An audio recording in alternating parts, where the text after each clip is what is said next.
Bu yanaşma yanvarın 12-sində Prezident İlham Əliyevin sədrliyi ilə Bakı şəhəri və Abşeron yarımadasında su təchizatı, tullantı və yağış suları sistemlərinin təkmilləşdirilməsinə dair 2026-2035-ci illəri əhatə edən dövlət proqramına həsr olunmuş müşavirədə də ön plana çəkilib. Dövlət başçısı qeyd edib ki, Bakı şəhərində mövcud su və kanalizasiya sistemləri köhnəlib, şəhərin genişlənməsi və əhalinin artımı bu infrastruktura ciddi yük yaradıb. Xüsusilə intensiv yağışlar zamanı yaranan çətinliklər küçə və prospektlərin su altında qalmasına, nəqliyyatın hərəkətində çətinliklərə və infrastruktura ziyan vurur. Yağış və tullantı sularının eyni sistem üzərindən axıdılması problemi daha da dərinləşdirir. 20 il ərzində bir neçə regional inkişaf proqramı qəbul edilmişdir. Hər proqram 5 ili əhatə edirdi və proqramlar uğurlu icra edildi. Bunun nəticəsində biz əsas infrastruktur məsələlərini həll etdik. İlk növbədə elektrik enerjisi ilə təchizat bütün ölkəni əhatə etmişdir. Tamamilə yeni mərhələyə qədəm qoyduq. Bu yaxınlarda yeni külək elektrik stansiyasının açılışında bir qədər bu məsələyə toxundum. Bugün bizim enerji generasiya gücümüz tələbatımızdan daha artıqdır. Hətta biz elektrik enerjisini ixrac edirik.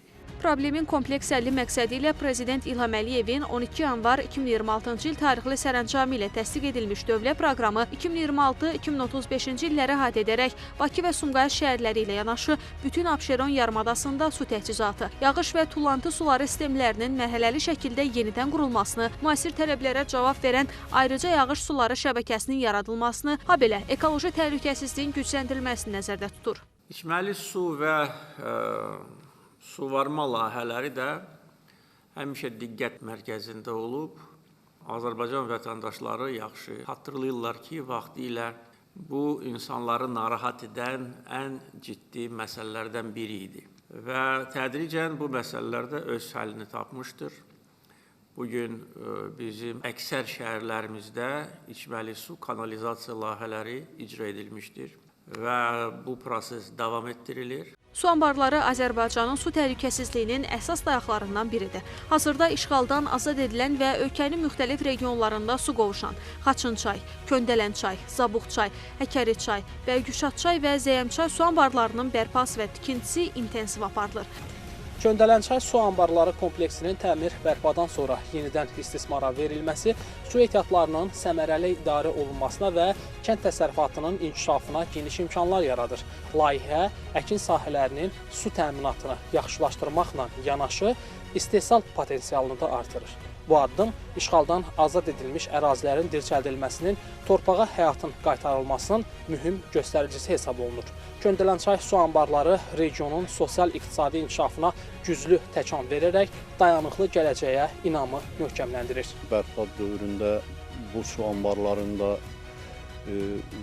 əsaslı təmir işləri, yenidən qurma işlərinə start verildi və 2024-cü ilin may ayının 10-da ölkə prezidenti cənab İlham Əliyevin özünün şəxsən iştirakı ilə bu su anbarlarının açılışı olundu. İşğal dövründə demək olar ki, anbarların tam şəkildə yararsız salınmışdı. İstifadəsiz vəziyyətdə idi və istismara yararsız halda idi. Bərpa dövründə, yeni qurulma dövründə bütün bunlar hamısı yenidən bərpa olunaraq tam şəkildə istismara yararlı hala gətirildi və hal-hazırda da gördüyünüz kimi bu su anbarlarımız istifadəyə tam yararlıdır və istifadə olunur hal-hazırda da. Bu layihələr yalnız suvarma və içməli su təminatını gücləndirmir, həm də ölkənin ümumi su balansının optimallaşdırılmasına xidmət edir. Laçın, Qubadlı və Naxçıvan Muxtar Respublikası ərazilərində yeni su anbarları və magistral kəmərlərin layihələndirilməsi isə uzunmüddətli su təminatı və iqlim dəyişikliklərinə uyğun idarə etməni təmin edir. Bugün biz azad edilmiş ərazilərdə içməli su və suvarma layihələrini icra edirik. Son 5 il ərzində bir neçə önəmli layihə başa çatıb. Vaxtilə Ermənistan tərəfindən dağıdılmış və yararsız vəziyyətə salınmış su anbarları əsaslı təmir edilib. Vaxtilə torpaqlarımız işğal altında olanda Ermənistan dövləti bizə qarşı su terroru da həyata keçirirdi. Sərsəng və su qovuşan su anbarlarının sularının bağlanması və sudan bir silah kimi istifadə etməsi bizə böyük problemlər yaradırdı. Bugün isə su qovuşan su anbarı, sərsəng su anbarı tamamilə yenidən qurulub. Rəqəmsallaşma və innovativ texnologiyalar su anbarlarının və kanalların effektiv istifadəsini dəstəkləyir. Elektron su təsərrüfatı sistemi və SCADA vasitəsilə su obyektləri real vaxt rejimində monitorinq edilir, su anbarlarının əməliyyat rejimləri iqlim dəyişikliklərinə uyğunlaşdırılır. Pilot layihələr çərçivəsində Bakı şəhərində təmizlənmiş tullantı sularının kənd təsərrüfatında istifadəsi həyata keçirilir, suvarma təminatı optimallaşdırılır, su itkiləri minimuma endirilir. Ölkə üzrə sayğaclaşmanın 93%-ə çatdırılması, yeni içməli su və kanalizasiya xətləri, yağış suları drenaj sistemlərinin qurulması da su anbarlarının tam potensialdan istifadəsini dəstəkləyir. Xəzər dənizindən alternativ su mənbəyi kimi istifadə və duzsuzlaşdırma zavodlarının inşası su təhlükəsizliyinə əlavə güc verir. Bizim su təhlükəsizliyimizlə bağlı olan bütün məsələlər sistem şəklində öz həllini tapır və qeyd etdiyim kimi son 20 il ərzində ancaq sadaladığım, halbuki görülən işlər qat-qat çoxdur. Layihələr onu göstərir ki, əgər vaxtında bu addımlar atılmasaydı, bugün bizim su təhlükəsizliyi ilə bağlı olan məsələlər çox ciddi bizim üçün problemlər yarada bilərdi. Bizim isə məqsədimiz dayanıqlı su ilə əhalini və sənayeni, kənd təsərrüfatını təmin etməkdir.